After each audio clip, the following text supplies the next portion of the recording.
Okay so hello everyone. इस video में बात करने वाले हैं कि जो पॉपुलर रेस कंडीशंस है उनके सॉल्यूशन के बारे में यूजिंग बाइनरी सेमाफोर। जो बाइनरी सेमाफोर को यूज़ करके हम जो ये पॉपुलर रेस कंडीशन है उनके सॉल्यूशन को कैसे फाइंड करते हैं। तो इस वीडियो में हम सबसे पहले डिस्कस करेंगे कि प्रोड्यूसर कंज्यूमर प्रॉब्लम के सॉल्यूशन के बारे में, क्योंकि जो प्रोड्यूसर कंज्यूमर प्रॉब्लम है वो हमने पिछली वीडियो में डिस्कस कर रखी थी, वो आप चेकआउट कर सकते हो। और उसके बाद डिस्कस करेंगे रीडर राइटर्स प्रॉब्लम, ये क्या होती है और इसके सॉल्यूशन को हम कैसे फाइंड करते हैं बाइनरी सेमाफोर को यूज़ करके। फिर सबसे इंपॉर्टेंट हम बात करने वाले हैं डाइनिंग फिलोसोफर प्रॉब्लम, यानी कि ये जो प्रॉब्लम है बहुत ही ज़्यादा इंपॉर्टेंट है, तो हम इसके बारे में बात करेंगे और इसके सॉल्यूशन को भी देखेंगे कि हाँ इसको सॉल्यूशन कैसे करते हैं और इसमें डेडलॉक आता है उसको हम कैसे प्रिवेंट करते हैं, वो भी हम इसमें देखेंगे। तो ये जो प्रॉब्लम है डाइनिंग फिलोसोफर प्रॉब्लम, ये बहुत ही ज़्यादा इंपॉर्टेंट प्रॉब्लम है, जो कि डाइनिंग फिलोसोफर जो है वो गेट एग्जाम में भी पूछी गई है, तो ये मतलब बहुत ही ज़्यादा इंपॉर्टेंट प्रॉब्लम बन जाती है। तो आगे बढ़ते हैं और सबसे पहले बात करते हैं प्रोड्यूसर कंज्यूमर प्रॉब्लम के सॉल्यूशन के बारे में। जो ये प्रॉब्लम है प्रोड्यूसर कंज्यूमर प्रॉब्लम, अगर इसकी हम डेफिनेशन की बात करें तो जो प्रोड्यूसर है वो कुछ डेटा क्रिएट कर रहा है, वो कुछ आइटम प्रोड्यूस कर रहा है,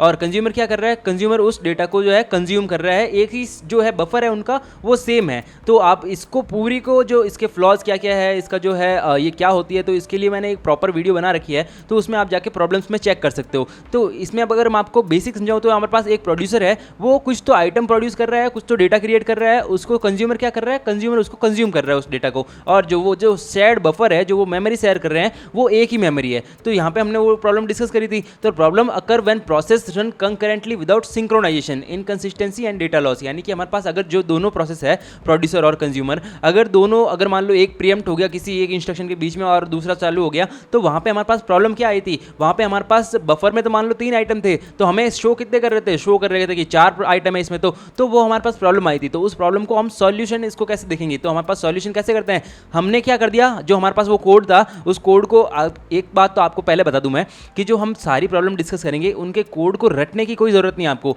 आप फिलहाल उन कोड को समझिए और देखिए कि इस प्रॉब्लम को सॉल्व कैसे करते हैं हम। आपको जब भी कोई भी क्वेश्चन पूछेंगे तो उससे रिलेटेड पूछेंगे, ना कि ये सब कोड वोड उससे आपको रटने की ज़रूरत नहीं है। आपको ये देखना है कि आप इसको सॉल्व कैसे कर रहे हैं और आपको समझना है कि हाँ इसको प्रॉपर मैं आंसर कैसे करूँ। तो अभी जैसे मान लो प्रोड्यूसर कंज्यूमर पूछ लिया कि आप सॉल्यूशन कैसे दोगे, तो आपने बोल दिया कि एक बाइनरी सेमाफोर लेंगे एस, उसको इनिशियलाइज करेंगे और उसको आगे हम देखते हैं कि इसको सॉल्यूशन कैसे देखेंगे हम, ठीक है। तो ये ऐसे क्वेश्चन आते हैं, आपको ऐसे रट्टा मारने की जरूरत नहीं है, आपको समझने की जरूरत है। तो जब सॉल्यूशन की बात करते हैं तो हमने यहाँ पे क्या किया, हमने यहाँ पे कोड में चेंज क्या किया, तो हमारे पास जो शेयर्ड रिसोर्सेज है हमने क्या पढ़ रखा है अभी तक कि हमारे पास एक क्रिटिकल सेक्शन होता है, उसको क्रिटिकल सेक्शन में हम कोड को डालते हैं जो भी शेयर्ड होता है। तो हम क्या बोल रहे हैं कि जो सॉल्यूशन है बाइनरी सेमाफोर है एस लिया हमने, बाइनरी सेमाफोर एस, उसको इनिशियलाइज कर दिया 1 पे, यानी कि अगर एंटर करने के लिए उसकी वैल्यू 1 होनी चाहिए, तो हमने उसको इनिशियलाइज कर दिया 1। तो अब जो बाइनरी सेमाफोर है वो उसकी वैल्यूज क्या क्या होती है, 0 और 1, उसकी 2 ही वैल्यूज होती है। अगर 0 होगा तो क्रिटिकल सेक्शन में नहीं जा पाएगा प्रोसेस, और अगर 1 होगी तो वो जा पाएगा प्रोसेस। हमारे पास क्या है, 2 काउंटिंग सेमाफोर्स भी ले रखे हैं। काउंटिंग सेमाफोर्स मतलब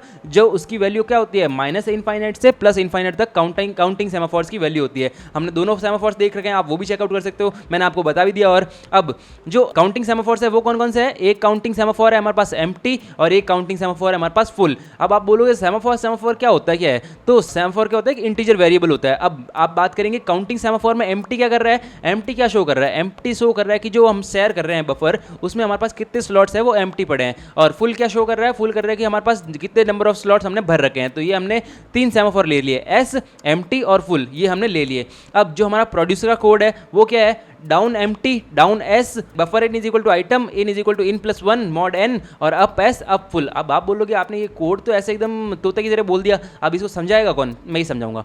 प्रोड्यूसर में क्या है, हमने ये पढ़ रखा है कि कोई भी अगर मान लो क्रिटिकल सेक्शन है उसके अंदर जाने से पहले एक एंट्री कोड होता है, और लाइट कट गई।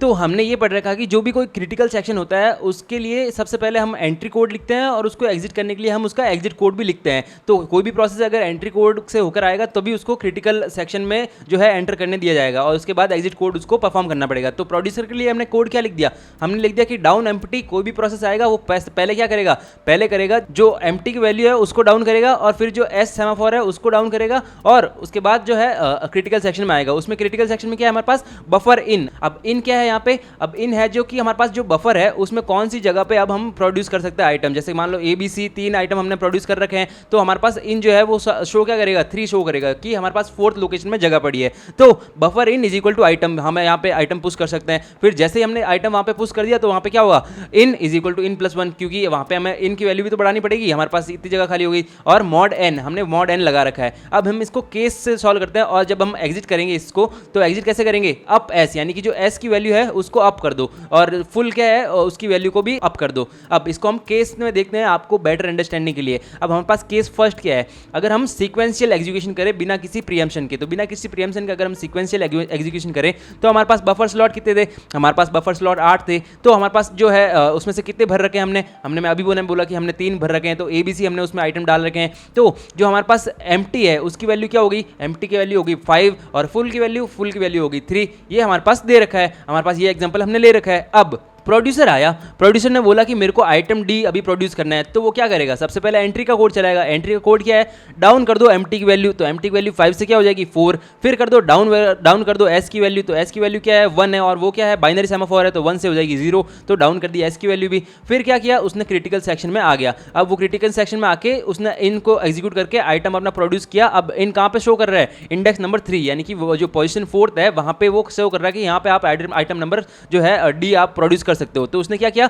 इंसर्ट डी एट इंडेक्स 3 पे उसने कर दिया डी इंसर्ट, और फिर क्या किया, फिर वहां पे नेक्स्ट लाइन क्या है, इन की वैल्यू 1 से प्लस कर दीजिए, तो अपडेट कर दी, इनकी वैल्यू इज इक्वल टू 4। और फिर एग्जिट, अगर मान लो प्रोड्यूसर को एग्जिट करना है तो क्या करेगा, वो आएगा और अब जो एस की वैल्यू है वापस 0 से 1 कर देगा, यानी कि इस वैल्यू को 0 से 1 करने का मतलब यही है कि अब कंज्यूमर जो है हमारे पास क्रिटिकल सेक्शन में आ सकता है। और उस नेक्स्ट लाइन में क्या करेगा, जो अप कर देगा फुल की वैल्यू को, फुल की वैल्यू पहले थी 3, अब कर देगा उसको 4। तो ये प्रोड्यूसर नॉर्मल केस में करेगा। अब अगर हम वेरिफिकेशन करें तो हमारे पास क्या होगी वेरिफिकेशन, मतलब जो एम्प्टी की वैल्यू होगी हमारे पास 4, फुल की वैल्यू होगी 4, तो हमारे पास टोटल कितनी होगी 8, और हमारे पास है भी कितने जो स्पेस है टोटल वो हमारे पास है 8। तो हमने ये देख लिया प्रोड्यूसर कैसे प्रोड्यूस करेगा, तो उसने आइटम डी है वो प्रोड्यूस कर दिया। अब कंज्यूमर को मान लो कंज्यूम करना है आइटम, तो कंज्यूमर कैसे कंज्यूम करेगा, अब कंज्यूमर अपने वाले कोड में गया, तो कंज्यूमर गया कोड में, तो डाउन कर दी उसने फुल की वैल्यू। अब कंज्यूमर का कोड अलग है और प्रोड्यूसर का कोड अलग है। अब आपको ये चीज बता दूं, तो कंज्यूमर ने क्या किया, डाउन कर दी फुल की वैल्यू, तो फुल की वैल्यू क्या थी 4 थी, तो उसने क्या कर दी उसको 3 कर दी। अब डाउन कर दी एस की वैल्यू क्या थी 1 थी, जो वो निकला था जब प्रोड्यूसर, तो उसने वापस से 1 करी थी, तो एस की वैल्यू 1 से क्या हो जाएगी 0 हो जाएगी। तो और वो क्या जो हो जाएगा, इस लाइन को एग्जीक्यूट करने के बाद ही वो क्रिटिकल सेक्शन में चला जाएगा, मतलब कि जो सेकंड लाइन है इसको एग्जीक्यूट करने के बाद जो है क्रिटिकल सेक्शन में हाथों हाथ मतलब चला जाएगा वो। तो फिर क्या करेगा, फिर वो आइटम जो है जो आउट क्या यहाँ पे रिप्रेजेंट कर रहा है, जो मतलब जो सबसे ऊपर वाली पोजीशन है, जैसे कि मान लो जिस पे आपको कंज्यूम करना है तो आउट उसको शो कर रहा है, तो 0th नंबर पे है ए नंबर आइटम को कंज्यूम करना है, तो ए वाला आइटम 0 पे है, आउट उसको शो कर रहा है, आउट इज इक्वल टू 0 है, तो वहाँ पे ए उसको कंज्यूम कर लेगा, ये जो है कंज्यूमर है ए आइटम को कंज्यूम कर लेगा। और फिर नेक्स्ट लाइन क्या है, आउट की वैल्यू भी अपडेट कर दो, तो आउट की वैल्यू अब क्या हो जाएगी कि हाँ जो फर्स्ट इंडेक्स है वहाँ पे जो है नेक्स्ट आइटम पड़ा हुआ है, तो उसकी अपडेट की वैल्यू कर दी आउट की, तो वो हो गई 1। अब जब इसको एग्जिट करना होगा तो वो कैसे एग्जिट करेगा, अप कर दी एस की वैल्यू अप करने से 0 से हो जाएगी वापस 1, यानी कि अब प्रोड्यूसर वापस आ सकता है क्रिटिकल सेक्शन के अंदर। और अब कर दी एम्प्टी की वैल्यू कर दी 4 से 5। अब इसका वेरिफिकेशन देखे तो एम्प्टी की वैल्यू क्या है 5, फुल की वैल्यू क्या कर दी थी 3 कर दी थी, तो हमारे पास कितने हो गए, टोटल हो गए हमारे पास 8, जो कि हमारे पास मेमोरी का स्पेस है 8। तो हमने ये देख लिया कि ये अब नॉर्मल केस में कैसे फ्लो करेंगे, ये प्रॉपर सीक्वेंशियल एग्जीक्यूशन हो रही है। अब ये जो है पूरा कोड एकदम प्रॉपर सही है, अगर आप किसी भी प्रीएम्पशन को लगा के देखोगे तो आपको एकदम पूरा क्लियर हो जाएगा। बट इसको मैं आपको समझा भी देता हूँ, बट जो ये प्रीएम्पशन है मतलब आपको समझाने के लिए समझा रहा हूँ, बट ये कोड एकदम पूरा प्रॉपर वर्क करेगा। अब कैसे वर्क करेगा मैं आपको समझाता हूँ। केस 2 में हमारे पास क्या हुआ, अब प्रीएम्पशन कहाँ हो सकता है, प्रीएम्पशन आपको सोचना है कहाँ हो सकता है, प्रीएम्पशन वहाँ हो सकता है जो हमारी शुरुआत की 2 लाइन है वो क्या है, 2 अलग अलग इंस्ट्रक्शन है, तो एक इंस्ट्रक्शन प्रोड्यूसर ने फॉलो किया, दूसरा इंस्ट्रक्शन फॉलो करने गया, उसमें से पहले क्या हो गया कंज्यूमर आ गया। तो यहाँ पे प्रीएम्पशन अगर होता है तो हमारे पास प्रॉब्लम अकर होती है, तो उसको देखते हैं कि हमारे पास इधर प्रॉब्लम क्यों नहीं अकर हो रही है। केस 2 में क्या है, कंकरेंट एग्जीक्यूशन विद प्रीएम्पशन, तो हमारे पास इनिशियल एंट्री है एम्प्टी है 5, फुल है 3, प्रोड्यूसर आया, प्रोड्यूसर ने एग्जीक्यूट किया डाउन एम्प्टी को डाउन कर दिया 5 से 4। अब नेक्स्ट लाइन को जैसे एग्जीक्यूट करेगा तो वो तो क्रिटिकल सेक्शन में चला जाएगा, तो नेक्स्ट लाइन को एग्जीक्यूट करने से पहले क्या हुआ, वहां पे वो प्रीएम्प्ट हो गया, प्रीएम्प्ट होकर क्या हो गया, कंज्यूमर आ गया वहां पे। तो कंज्यूमर आके क्या करेगा, कंज्यूमर ने एग्जीक्यूट कर दिया डाउन, डाउन की वैल्यू को कर दिया 3 से 2 और फिर डाउन कर दिया एस को, एस की कर दिया 1 से 0 और वो चला गया एंट्री कर दी उसने क्रिटिकल सेक्शन के अंदर। और क्या कर दिया, उसने आइटम को कंज्यूम कर लिया जो 0 पे आइटम है। क्यों, ये अब 0 से क्यों कर रहा है, क्योंकि हम वापस से नया केस ले रहे हैं ना, क्योंकि हमने वापस वो तो कंज्यूम कर लिया, वो तो नॉर्मल केस लिया था, अब हमने वापस सारी वैल्यूज को रीसेट कर दिया। तो कंज्यूम कर लिया आउट की वैल्यू जो 0 पे है उसको हमने कंज्यूम कर लिया आइटम को और फिर अपडेट कर दिया आउट को 1 पे। अब मान लो कि इस दौरान जब मान लो अपडेट हम कर रहे हैं आउट की वैल्यू क्रिटिकल सेक्शन के अंदर, कंज्यूमर जो है अपडेट कर रहा है, क्या प्रोड्यूसर आ सकता है? प्रोड्यूसर जैसे मान लो कि प्रोड्यूसर प्रीएम्प्ट से वापस आया, तो प्रोड्यूसर कहां पे रुका था, प्रोड्यूसर ने पहली लाइन एग्जीक्यूट कर दी थी, प्रोड्यूसर सेकंड लाइन पे आ रहा था, तो सेकंड लाइन पे जैसे ही आया वो सेकंड लाइन उसने एग्जीक्यूट करी, तो क्या है second line, down S is equal to 1 से उसको 0 कर दो, बट उसकी वैल्यू पहले ही क्या है, उसकी वैल्यू पहले ही 0 है। तो यहाँ पे क्या हो जाएगा प्रोड्यूसर, यहाँ पे प्रोड्यूसर ब्लॉक हो जाएगा, क्योंकि क्रिटिकल सेक्शन के अंदर अभी कौन है, कंज्यूमर है। तो यहीं पे तो हमारी प्रॉब्लम अकर हो रही थी पहले। अब कंज्यूमर जैसे ही फिनिश होगा तो हमारे पास क्या होगा, वो आएगा बाहर और अब कर देगा एस की वैल्यू वापस 0 से 1। अब वहां पे अब प्रोड्यूसर अब अंदर आ सकता क्रिटिकल सेक्शन के अंदर। और दूसरा क्या कर देगा, अब कर देगा एम्प्टी की वैल्यू 4 से कर देगा 5। अब प्रोड्यूसर वापस से रिज्यूम हुआ, प्रोड्यूसर ने क्या किया, जो सेकंड लाइन को ऑफ कोड है उसको एग्जीक्यूट किया, उसने एस की वैल्यू कर दी 1 से 0 और कर गया इंटर क्रिटिकल सेक्शन में। तो उसने क्या किया, अपना जो इंसर्ट किया डी है एट इन, अब इन कहां पे शो कर रहा है, इन कर रहा है 3 पे शो, और वो कर देगा अपडेट इन को वापस 4 पे और इंसर्ट कर देगा इन को 3 पे, मतलब जो आइटम है वो 3 पे कर देगा और इन को अपडेट करके 4 कर देगा। अगर मान लो यहाँ पे जो है प्रीएम्प्शन अकर होता है तो प्रोड्यूसर जो है वो प्रीएम्प्ट हो जाता है। अगर मान लो कंज्यूमर आना चाहता है बाद में तो कंज्यूमर नहीं आ पाएगा, क्यों, एस की वैल्यू 0 है अभी, तो एस की वैल्यू अगर 1 होती है तभी हम क्रिटिकल सेक्शन के अंदर आ सकते हैं, तो अभी कंज्यूमर भी ब्लॉक्ड हो जाएगा। अब प्रोड्यूसर जैसे ही फिनिश करता है अपना, तो प्रोड्यूसर एग्जिट कोड वाला एग्जिट करता है कि अब कर देगा एस की वैल्यू वापस से 1 और अब कर देगा फुल की वैल्यू 3। अब अगर हम फाइनल वेरिफिकेशन देखें तो एम्प्टी की वैल्यू क्या है हमारे पास 5, फुल की वैल्यू क्या है 3, तो टोटल हमारे पास कितनी हो गई 8। तो ये हो गया हमारे पास वेरिफिकेशन, क्योंकि 8 तो स्पेस है हमारे पास। Solution prevents inconsistency by blocking, concurrency is safely serialised using semaphores, यानी कि सेमाफोर्स को यूज करके हमने कंकरेंसी सेफली सीरियलाइज कर दी है। अब can also be solve with mutex और लॉकिंग मेथड्स, ये जो प्रॉब्लम है वो म्यूटेक्स और लॉकिंग मेथड से भी सॉल्व करी जा सकती है। तो हमने देख लिया कि प्रोड्यूसर कंज्यूमर प्रॉब्लम को हमने कैसे सॉल्व किया। अब एक इंपॉर्टेंट प्रॉब्लम आती है हमारे पास, रीडर राइटर प्रॉब्लम। अब रीडर राइटर प्रॉब्लम क्या है, इसका बेस सिनेरियो अगर हम देखें तो हमारे पास कोई एक डेटाबेस होता है। डेटाबेस क्या होता है, कलेक्शन ऑफ डेटा होता है। अब उसमें क्या है, कुछ एक रीडर्स है, रीडर्स क्या करते हैं, वो डेटा को सिर्फ व्यू करते हैं, और राइटर्स क्या करते हैं, राइटर्स उस डेटा को क्या करते हैं, अपडेट। अब अगर हम एग्जांपल के तौर पे समझे तो एग्जांपल हमारे पास क्या है, आईआरसीटीसी का एग्जांपल लेते हैं। आईआरसीटीसी में अगर आप मान लो आप चेक कर रहे हो ट्रेन का स्टेटस, तो वहां पे क्या है, तो आप वो वहां पे रीड ऑपरेशन परफॉर्म कर रहे हो। पर अगर आप वहां पे टिकट बुक कर रहे हो तो टिकट में आप क्या कर रहे हो, आप वहां पे राइट ऑपरेशन परफॉर्म कर रहे हो। तो ये एग्जांपल के थ्रू हम समझ सकते हैं कि रीड और राइट ऑपरेशन क्या होता है। अब अगर हम प्रॉब्लम केसेस की बात करें तो कि प्रॉब्लम केसेस कहां पे आएगी, बट ये जो प्रॉब्लम केसेस है आपको मैं बता दूं सेम डेटा पे आएगी। अगर हम मान लो सेम डेटा एग्जीक्यूट कर रहे हैं, मतलब सेम डेटा पे कोई ऑपरेशन परफॉर्म कर रहे हैं, तब वहां पे ये प्रॉब्लम सारी अकर होगी। अगर मान लो रीडर कुछ ऑलरेडी यूज कर रहा है और वहां पे राइटर आ जाता है, तब क्या यहाँ पे प्रॉब्लम क्रिएट होगी, हाँ होगी। अगर मान लो राइटर ऑलरेडी कुछ यूज कर रहा है और सेम टाइम पे वही सेम डेटा रीडर को देखना है, क्या यहाँ पे प्रॉब्लम आएगी, हाँ आएगी। अगर मान लो राइटर ऑलरेडी कुछ यूज कर रहा है डेटा में और वो दूसरा राइटर का मतलब आता है और उस डेटा में कुछ अपडेट करना चाहते हैं, तो क्या यहाँ पे प्रॉब्लम आएगी, हाँ आएगी। तो इन केसेस में तो प्रॉब्लम आएगी। रीडर जब मान लो कुछ रीड कर रहा है और दूसरा रीडर आके कुछ रीड करना चाहता है, तो क्या यहाँ पे प्रॉब्लम आएगी। अगर मान लो आप ट्रेन का स्टेटस चेक कर रहे हो, दूसरा बंदा भी ट्रेन का स्टेटस चेक कर रहा है, तो यहाँ पे आपका जो है प्रॉब्लम आएगी क्या, यहाँ पे कोई प्रॉब्लम नहीं आएगी। वो भी चेक कर सकता है, आप भी चेक कर सकते हो, कितने भी रीडर्स है वो आ सकते हैं। तो यहाँ पे इन 3 केस में तो प्रॉब्लम आएगी, बट जो ये लास्ट वाला केस है रीडर का, इसमें कोई प्रॉब्लम नहीं आएगी। तो यहाँ पे हमने प्रॉब्लम केसेस देख लिए, पर इनको सॉल्यूशन हम कैसे फाइंड करेंगे। तो हमारे पास इंपॉर्टेंट कंस्ट्रेंट यही है कि problem occur only on same data. Same data जब हमारे पास होगा तभी हमारे पास प्रॉब्लम आएगी। हमें क्या चाहिए इस प्रॉब्लम में, हमें चाहिए कि हमारे पास सिंक्रोनाइजेशन हो। जब सिंक्रोनाइजेशन में क्या चाहिए, हम सिंक्रोनाइजेशन में सेमाफोर को यूज कर सकते हैं, मॉनिटर्स को यूज कर सकते हैं, लॉग्स को यूज कर सकते हैं, बट सेमाफोर क्योंकि जनरली मोस्ट पॉपुलर है तो हम इसको यूज करते हैं। तो सिंक्रोनाइजेशन कैसे अचीव कर रहे हैं हम,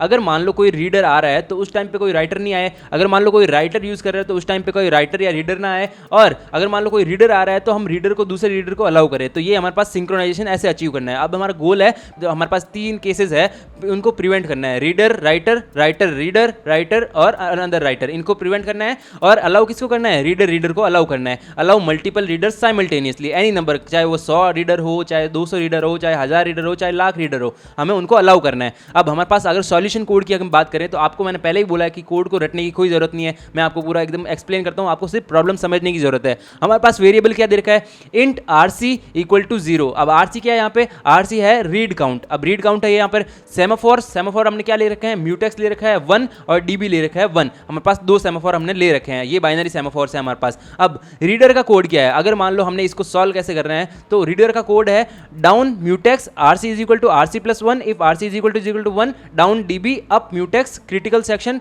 और उसके बाद हमारे पास क्रिटिकल सेक्शन आ गया, जो डीबी हमें रीड करना है उसको रीड कर लिया, मतलब डेटाबेस जो हमें रीड करना है रीड कर लिया। उसके बाद जो एग्जिट का कोड क्या है, down mutex RC is equal to RC minus 1 if RC is equal to 0 up DB up mutex. ये तो मैंने आपको कोड ऐसे तोते की तरह बोल दिया, बट इसको मैं अच्छे से समझाऊंगा आपको। बट हमारे पास क्या है, रीडर के लिए अलग कोड कर दिया हमने, राइटर के लिए अलग कोड कर दिया मैंने। अगर मान लो रीडर आएगा तो वो इस कोड को एग्जीक्यूट करेगा, राइटर किस कोड को करेगा, राइटर करेगा down dB critical section right dB up dB. जो इन दोनों कोड के ऊपर वाइल कंडीशन लिख रखी है वो हमेशा ही वाइल कंडीशन ट्रू होगी, तो हमने वाइल कंडीशन लगा रखी है यहाँ पे। तो वाइल कंडीशन हमेशा ही ट्रू है, अगर मान लो रीडर आ रहा है तो भी उसके लिए भी ट्रू है, राइटर आ रहा है तो उसके लिए भी ट्रू है। तो रीडर का कोड ये हो गया, राइटर का कोड ये हो गया। अब हम बात करते हैं केस फर्स्ट की। केस फर्स्ट में हमें क्या करना है, केस फर्स्ट में हमें करना है रीड राइट। जो हमारे पास रीड राइट है उसको हमें सॉल्व करना है। तो अगर मान लो हमारे पास रीडर आया तो राइटर हमारे पास नहीं आना चाहिए, तो हम उसमें कैसे करेंगे, वाइल की कंडीशन ऑलवेज ट्रू है रीडर और राइटर दोनों केस में। तो हमारे पास रीडर मान लो R1 आया तो उसने क्या किया, RC इज इक्वल टू मतलब डाउन कर दिया म्यूटेक्स की वैल्यू कर दी 0 और RC इज इक्वल टू क्या कर दिया, RC इज इक्वल टू कर दिया उसने RC प्लस 1। तो RC की वैल्यू क्या कर दी, रीडर काउंटर की वैल्यू होगी मतलब 1। हमारे पास एक रीडर आ गया R1। तो अब हमारे पास नेक्स्ट कंडीशन क्या कर रही है कि हमारे पास जब if RC is equal to 1 है तो आप क्या करो, वो डाउन कर दो डीबी की वैल्यू। जो डीबी की वैल्यू हमने 0 कर दी, अब डीबी की वैल्यू अगर 0 होगी तो कोई भी क्रिटिकल सेक्शन के अंदर नहीं आ पाएगा। अगर डीबी की वैल्यू 1 होगी तो हमारे पास क्रिटिकल सेक्शन में आ पाएंगे सब। तो हमने क्या किया, अगर एक रीडर हमारे पास सबसे पहला रीडर आया तो हमारे पास RC की वैल्यू हमने कर दी अपडेट 1 कर दी उसकी, और इफ कंडीशन से हमने डाउन कर दी डीबी की वैल्यू 0। अब म्यूटेक्स की वैल्यू वापस से अपडेट कर दी, जब रीडर आया था तो उसने वापस से डाउन करी थी, अब हमने उसको अप कर दिया है, अब उसकी वापस से वैल्यू हो गई है 1। जैसे ही इसकी वैल्यू म्यूटेक्स की अप कर देते हैं तो हमारे पास हम क्रिटिकल सेक्शन को अंदर पहुंच जाते हैं। R1 क्या पहुंच गया, क्रिटिकल सेक्शन के अंदर पहुंच गया। अब हमारे पास जो है क्रिटिकल सेक्शन के अंदर R1 है। अब हमारा केस क्या कह रहा है, रीडर और राइटर, क्या राइटर आ सकता है, तो राइटर का कोड अगर हम देखें तो राइटर का code while condition always true है। अब क्या है, डाउन डीबी अगर डाउन डीबी की मान लेते तो हमारे पास डीबी की वैल्यू क्या है, 0 है। अब 0 से उसको वापस 1 तो कर नहीं सकते ना, अगर मान लो कि डाउन डीबी 1 होती है यहाँ पे तो उसको डाउन कर देते, उसको 0 कर देते, बट यहाँ पे पहले ही 0 है तो यहाँ पे हमारे पास ये कंडीशन हो जाएगी फॉल्स। तो हमारे पास जो राइटर है वो नहीं आ पाएगा। तो हमारे पास जो पहला केस है रीडर राइटर का वो हो गया एकदम सक्सेसफुल, हमने स्टेब्लिश कर दिया। दूसरा केस क्या है, राइट रीड। अगर मान लो राइटर एंटर कर गया क्रिटिकल सेक्शन, क्या रीडर कर पाएगा, तो मान लीजिए W1 हमारे पास राइटर है, उसने क्या किया, उसने हमारे पास जो है डाउन वाला डीबी किया, पहले हमने डीबी की वैल्यू क्या है हमारे पास 1 है, तो डीबी की वैल्यू जैसे ही 1 है राइटर ने उसको 0 किया और क्रिटिकल सेक्शन के अंदर चला गया। अब क्या राइटर आ सकता है, तो देखते हैं राइटर आ सकता है नहीं आ सकता। राइटर आया, उसने डाउन की म्यूटेक्स की value RC is equal to RC plus 1 किया, if RC is equal to 1। अब यहाँ तक ये कोड चल गया कि यहाँ पे RC इज इक्वल टू 1 है, हाँ है, तो डाउन डीबी, पर डीबी की वैल्यू क्या है, 0 है पहले से ही, तो इसको डाउन कर नहीं पाएगा ये। तो हमारे पास क्या हो गया, इसको यहाँ पे ब्लॉक कर देंगे हम कि हाँ R1 अभी आप ब्लॉक हो, अभी कोई राइटर अंदर है तो आप उसके अंदर नहीं जा सकते। तो ये केस भी हमने स्टैब्लिश कर लिया। तो जो ये थर्ड लाइन है, जब हम डाउन डीबी परफॉर्म करेंगे तब हम ब्लॉक हो जाएंगे। अब क्या हम राइटर वाला कर सकते हैं, राइटर वाला भी स्टैब्लिश कर दिया हमने। कैसे, एक राइटर जैसे ही क्रिटिकल सेक्शन के अंदर गया तो वो डीबी की वैल्यू वैसे ही 0 करके गया। अगर डीबी की वैल्यू 0 है तो दूसरा राइटर आके उसको 1 थोड़ी कर सकता है, तो यहाँ पे उसकी कंडीशन होगी फॉल्स। अब क्या हमने फोर्थ का केस अचीव किया, क्या रीडर रीड वाला हमने अचीव किया, यस हमने रीड वाला अचीव किया। कैसे अचीव किया, हम रीडर के कोड को देखते हैं। डाउन कर दो म्यूटेक्स की वैल्यू R1 आया, उसने म्यूटेक्स की वैल्यू डाउन कर दी, RC is equal to RC plus 1 यानी कि 1 हो गई उसकी value. If RC is equal to 1 down DB, मतलब अगर मान लो RC की वैल्यू है 1 है, हाँ है, R1 की आया पहला ही रीडर है तो RC की वैल्यू 1 हो गई, तो डाउन डीबी की वैल्यू क्या हो गई, 1 से वापस 0 हो गई। ठीक है, अब हमारे पास R1 जो रीडर है वो क्रिटिकल सेक्शन के अंदर है। अब क्या R2 आ सकता है, तो देखते हैं कैसे आ सकता है कि नहीं आ सकता है। R2 आया, उसने डाउन करी म्यूटेक्स की value RC is equal to RC plus 1, ये भी उसने एग्जीक्यूट किया, तो RC प्लस 1 क्या हो गया, अब RC की वैल्यू पहले 1 थी, अब क्या हो गई, RC की वैल्यू हो गई 2। अब नेक्स्ट क्या कह रहा है कोड में कह रहा है if RC is equal to 1 then down DB. अब ये हमारे पास कंडीशन चलेगी ही नहीं, ये वाली लाइन ऑफ कोड एग्जीक्यूट ही नहीं होगी। क्यों, क्योंकि हमारे पास RC की वैल्यू क्या है 2 है, और इसमें क्या कह रहा है अगर RC की वैल्यू 1 है तभी डाउन करो डीबी को, डीबी तो पहले ही डाउन है। तो अब हम उसको म्यूटेक्स को भी अप कर देंगे और क्रिटिकल सेक्शन में R2 भी आ जाएगा, ऐसे ही R3 भी आ जाएगा, R4 भी आ जाएगा। ऐसे हम क्या कर रहे हैं, ऐसे मल्टीपल रीडर्स को हम अलाउ कर रहे हैं इन सारे क्रिटिकल सेक्शन में आने के लिए। तो हमारे पास चारों के चारों केस हमने स्टैब्लिश कर लिए। तो अब मान लो कि अगर हम रीडर के एग्जिट प्रोसेस की बात करें तो अब मान लो हमारे पास 3 रीडर अंदर है, तो 3 रीडर अंदर है तो हम क्या करेंगे, हमारे पास क्या दे रखा है, रीडर डिक्रीमेंट RC को उसने डिक्रीमेंट किया। जैसे मान लो R3 बार आया तो उसने डिक्रीमेंट कर दिया, RC की वैल्यू 2 कर दी उसने। अगर RC की वैल्यू इज इक्वल टू 0 है तो अब कर दो DB की वैल्यू, नहीं यहाँ पे 0 नहीं है क्योंकि हम वहाँ पे राइटर को भी तो रोक रहे हैं, तो हमारे पास 2 रीडर ऑलरेडी बैठे हैं क्रिटिकल सेक्शन के अंदर, तो RC is equal to not 0, तो ये वाली एग्जीक्यूट नहीं होगी।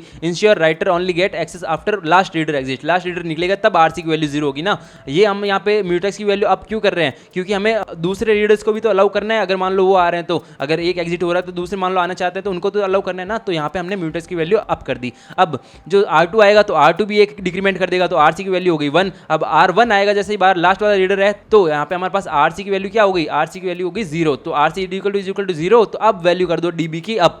जैसे कि DB की वैल्यू 1 हो जाएगी तब वहाँ पे राइटर भी आ सकता है उसमें, वापस रीडर तो आ ही सकते थे, अब राइटर उसमें क्रिटिकल सेक्शन में एंटर कर सकता है। तो ये चारों केस हमने एस्टेब्लिश कर दिए, इसका एग्जिट सेक्शन भी हमने देख लिया। ये भी बहुत पॉपुलर प्रॉब्लम है। अब आगे बढ़ते हैं और बात करते हैं डाइनिंग फिलोसोफर प्रॉब्लम। ये बहुत ही ज़्यादा इंपॉर्टेंट प्रॉब्लम हमारे पास है। इसमें हम क्या करते हैं, इसमें आपको सेटअप को मतलब इतने ध्यान से देखना है, मतलब ऐसे में खाने वाने की चीज़ों पे ध्यान से नहीं देखना है क्योंकि ऑब्वियस सी बात है खाने वाने की चीज़ें क्या देखोगे आप, तो जो प्रोसेस है उसको देखना, खाने वाने पे फोकस मत करना इतना। तो डाइनिंग फिलोसोफर जो प्रॉब्लम है उसके सेटअप पे फोकस करें। तो यहाँ पे हमारे पास एक डाइनिंग टेबल है, उस पर 5 फिलोसोफर है, P0, P1, P2, P3 और P4, और 5 ही फॉक्स यानी कि 5 ही चॉपस्टिक रखी हुई है या फिर चम्मच बोल सकते हैं हम, वो रख रखी है। कई बुक्स में चॉपस्टिक लिख रखा है, कहीं पे फॉक्स लिख रखा है, डजंट मैटर। अब हमें कॉन्सेप्ट पे ध्यान देना है। अब हमारे पास स्टेट्स क्या है, 2 स्टेट्स है हमारे पास कोड में, थिंकिंग और ईटिंग, यानी कि पहले वो थिंक करेगा फिर ईट करेगा। अब ईटिंग का कोड क्या है, पहले उसको क्या करना है, जो भी मान लो P0 या फिर P1, P2, P3, P4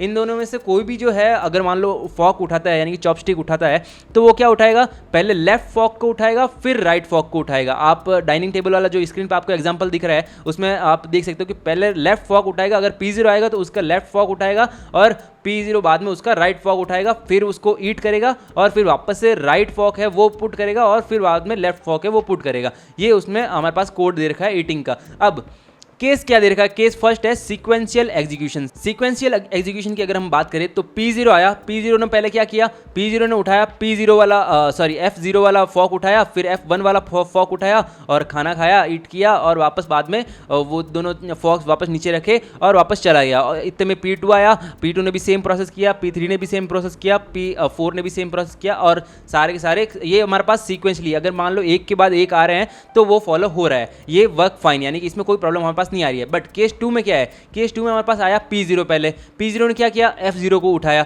F0 को उठाया, इसके पहले कि वो F1 को उठाए इतने में आ गया P1 और P1 ने उठा दिया यहाँ पे F1। तो हमारे पास यहाँ पे क्या हुआ, हमारे पास यहाँ पे रेस कंडीशन अकर हो गई क्योंकि यहाँ पे P0 F1 को उठा नहीं पा रहा है और P1 उसको लाइक यहाँ पे रेस कंडीशन हो गई कि P0 और P1 दोनों एकदम साइमल्टेनियसली आ गए। तो इसको हम सॉल्व कैसे करेंगे, तो इसको हम सॉल्व करेंगे बाइनरी सेमाफोर को यूज करके। बाइनरी सेमाफोर कैसे बना रखे हैं हमने, बाइनरी सेमाफोर का एक अरे बना दिया है। अरे में मतलब 5 सेमाफोर ले लिया हमने, S0 से S4, S0, S1, S2, S3, S4, ये हमने सेमाफोर ले लिए क्योंकि हर एक चम्मच के लिए, हर एक फॉक के लिए हमने एक सेमाफोर ले लिया है और सबको क्या इनिशियलाइज कर दिया है, सबको इनिशियलाइज कर दिया है 1। इनिशियलाइज 1 का मतलब क्या है कि जब उसकी वैल्यू 1 होगी तब जो है वो बंदा है उस फॉक को उठा सकेगा, उस चम्मच को उठा सकेगा, उस चॉपस्टिक को उठा सकता है। अगर उसकी वैल्यू 0 है तो वो नहीं उठा सकता। अब हमारे पास फिलोसोफर का कोड क्या है, फिलोसोफर का कोड है वेट SI लेफ्ट फॉक। ये लेफ्ट फॉक मतलब कि जो लेफ्ट वाला फॉक है उसको उठाने के लिए कोड है हमारे पास वेट SI, ये SI का अरे बना रखा है हमने।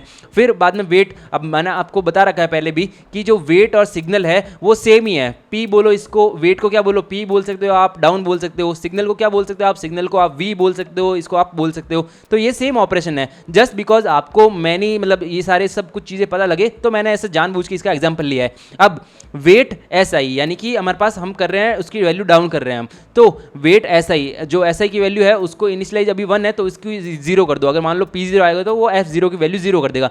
लेफ्ट फॉक उठाया वेट SI + 1 mod n, ये इसका कोड है राइट फॉक के लिए, यानी कि I+1 क्या हो गया, F0 आया तो 0 + 1 यानी कि F1 फॉक उठाएगा वो बाद में। तो लेफ्ट पहले उठा लिया, राइट बाद में उठा लिया, फिर ईट किया, फिर सिग्नल जो है मतलब सिग्नल मतलब अप कर देगा वापस वैल्यू जो उसने चम्मच उठाए थे उसकी वापस अप करके वो वापस 1 कर देगा। ये हमने कोड में हमारे पास लिख रखा है फिलोसोफर के कोड में। अब हमारे पास जो एग्जाम्पल मैपिंग अगर हम देखें तो P0 आया, P0 ने क्या किया, P0 के लिए कौन कौन से है हमारे पास, पहले फॉक देख लेते हैं। P0 किस फॉक से खाएगा, पहले S0 उठाएगा, फिर S1 उठाएगा, P1 S1 उठाएगा, फिर S2 उठाएगा, P2 S2 उठाएगा, फिर S3 उठाएगा, P3 S3 उठाएगा, फिर S4 उठाएगा, P4 क्या करेगा, पहले S4 उठाएगा, फिर S0 उठाएगा। ये हमारे पास एग्जांपल मैपिंग हम इसको बोल सकते हैं। तो independent philosopher can eat together, यानी कि जैसे मान लो P0 है तो P0 को कौन कौन सी चम्मच की जरूरत है, S0 और S1, P2 को कौन सी जरूरत है, S2 और S3। तो ये जो आमने सामने के है इंडिपेंडेंट प्रोसेसेस है वो क्रिटिकल सेक्शन के अंदर जा सकते हैं, जो ईट है वो कर सकते हैं, वो खाना खा सकते हैं साथ में। क्यों, क्योंकि यहाँ पे हमारे पास कुछ भी शेयर्ड नहीं है, जो इंडिपेंडेंट प्रोसेसेस है वो साथ में खा सकते हैं। P0 और P2 एकदम साथ में खा सकते हैं, वैसे P1 और P3 खा सकते हैं। तो ऐसा ही ये हमने कर रखा है। तो independent philosophers can eat together, P0 और P2 हो गए, इसमें क्रिटिकल सेक्शन में आ सकते हैं, मल्टीपल प्रोसेस आ सकते हैं हमारे पास। अब क्या यहाँ पे डेडलॉक की प्रॉब्लम अकर होगी? डेडलॉक का मतलब क्या होता है, पहले तो डेडलॉक का मतलब है कि सारे के सारे प्रोसेस है वो उलझ गए हैं, वो ब्लॉक हो गए हैं और एक भी प्रोसेस है वो फ्री नहीं है उसमें से, तब यहाँ पे हमारे पास कुछ भी यूज़ नहीं है उस कोड का। तो क्या यहाँ पे डेडलॉक की प्रॉब्लम अकर होगी? यस, यहाँ पे डेडलॉक की प्रॉब्लम अकर होगी। कैसे होगी? All philosopher pick left fork, all semaphore 0, each waits for right fork, all blocked, circular wait deadlock. यानी कि हमारे पास डेडलॉक कैसे आएगा, P0 आया, P0 ने क्या किया, S0 सेमाफोर है उसकी वैल्यू 1 से 0 करी, और जैसे ही वो सेकंड लाइन पे जाने वाला था, S1 लेने वाला था, इतने में वो प्रीएम्प्ट हो गया और P1 आ गया, और P1 ने आके क्या किया, S1 ले लिया, S1 वाला इनिशियलाइज था 1 से, उसको 0 कर दिया, और इतने में क्या हुआ, S2 जैसे ही वो लेने वाला था उसने क्या कर दिया, उसने वापस से प्रीएम्प्ट हो गया और P2 आ गया वहाँ पे। P2 आके क्या हुआ, P2 ने ले लिया S2, और S3 जैसे ही उठाने वाला था वहाँ पे P3 आ गया। P3 ने क्या किया, P3 ने वहाँ पे S3 को ले लिया, जैसे S4 को उठाने वाला था P4 आ गया, P4 ने क्या किया, S4 को उठा लिया। अब सबको खाने के लिए कितने चम्मच की जरूरत है, सबको खाने के लिए 2 चम्मच की जरूरत है, पर सब लोग क्या कर रखे हैं, सब लोग एक एक चम्मच पकड़ के हाथ में खड़े हुए वहाँ पे बैठे हुए हैं। अब कोई भी एक भी चम्मच से खा नहीं पा रहा है। अब करे तो करे क्या भाई साहब, तो करे कि ये कि यहाँ पे हमारे पास क्या डेडलॉक अकर हो गया भाई साहब। क्यों, सारे के सारे एक चम्मच लेके बैठे हुए हैं, सबको खाने के लिए 2 चाहिए, पर 2 तो मिलेंगे कहाँ से, क्योंकि जब एक फ्री होगा तभी तो वो पहले लेगा, तो वो ले ही नहीं पा रहा ना, कि क्योंकि जब P3 ने मान लो S3 को कर दिया इनिशियलाइज 0, तो वो S4 क्यों नहीं ले पा रहा, क्योंकि S4 तो P4 ने ले रखा है, तो उसको S4 ही चाहिए, दूसरा चम्मच नहीं चाहिए ना, S4 ही चाहिए। ये तो जिद्दी भी बहुत है ये। तो हमारे पास जो ये सारे फिलोसोफर है, पता नहीं एक तो फिलोसोफर है क्यों ये, तो इन सबको फिलोसोफर को चाहिए 2 चम्मच, P0 को चाहिए S0 और S1, P1 को S1 और S2, ऐसे करके सारों को चाहिए। तो अब ये तो खाना खा नहीं पा रहे, तो यहाँ पे हमारे पास डेडलॉक हो गया, और इसका सॉल्यूशन भी कुछ नहीं हो पा रहा। क्यों, क्योंकि सारे सारे प्रोसेस क्या पड़े हैं, ब्लॉक पड़े हैं। अब जैसे मान लो कि P0 वापस से प्रीएम्प्ट होकर वापस आएगा, तो उसको S1 मिलेगा नहीं, क्योंकि वो तो P1 के पास पड़ा है, तो वो वापस ब्लॉक हो जाएगा। P1 भी ब्लॉक, P2 भी ब्लॉक, P3 भी ब्लॉक, P4 भी ब्लॉक, सारे के सारे फिलोसोफर हो गए ब्लॉक यहाँ पे।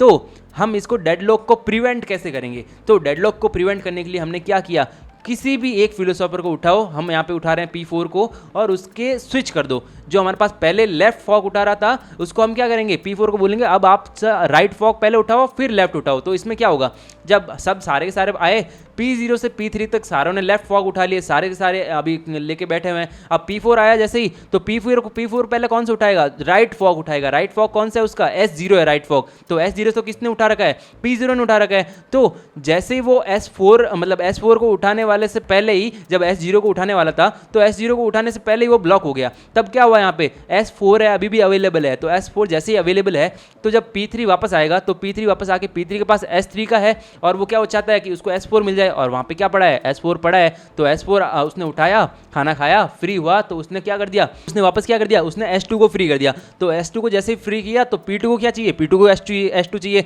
तो P2 आया, उसने वो S2 लिया, खाना खाया और वापस गया, इन दोनों को फ्री कर दिया। अब P1 को क्या चाहिए, S1 चाहिए। तो S1 किसके पास था, P2 के पास था, तो P2 ने तो वो फ्री कर दिया। तो P1 आया, खाना खाया और चला गया। ऐसे ही P0 आया, खाना खाया और चला गया, और सारे के सारे रिलीज हो गए। अब फाइनली P4 जो ब्लॉक पड़ा था वो आता है और देखता है, हाँ भाई साहब अब हमारा चम्मच फ्री हो गया है, और जो मेरे को चम्मच चाहिए वही फ्री है। तो P4 आया और वो चम्मच उठा के खाने लग गया, और खाना खा के वो भी उसको सारे के सारे रिलीज कर दिए उसने। तो यहाँ पे हमारे पास जो सर्कुलर वेट, जो हमारे पास डेडलॉक क्रिएट हो रहा था, वो हमने क्लियर कर दिया। जरूरी नहीं है कि आप कोई भी जो लास्ट प्रोसेस है उसको ही स्विच करो, तो आप किसी भी प्रोसेस को उठा के, किसी भी एक प्रोसेस को उठा के आप स्विच कर सकते हो। तो यहाँ पे हमारे पास अगर n नंबर ऑफ फिलोसोफर दे रखे हो, तो आप यहाँ पे n-1 फॉलो नॉर्मल ऑर्डर कर सकते हो कि यहाँ n-1 यहाँ पे सारे के सारे नॉर्मल ऑर्डर को फॉलो करें, यानी कि अगर आपको 10 फिलोसोफर दे रखे हैं तो 9 के 9 तो नॉर्मल ऑर्डर को फॉलो करें, एक जो है उसका रिवर्स ऑर्डर फॉलो करें। तो ये हमारे पास हमने इस प्रॉब्लम को सॉल्व कर दिया। नाउ ये हमारे पास हो गई डाइनिंग फिलोसोफर प्रॉब्लम, और ये ऐसे करके हमने सारी प्रॉब्लम्स जो है डिस्कस कर ली। इस वीडियो में हमने डिस्कस करी प्रोड्यूसर कंज्यूमर प्रॉब्लम का सॉल्यूशन,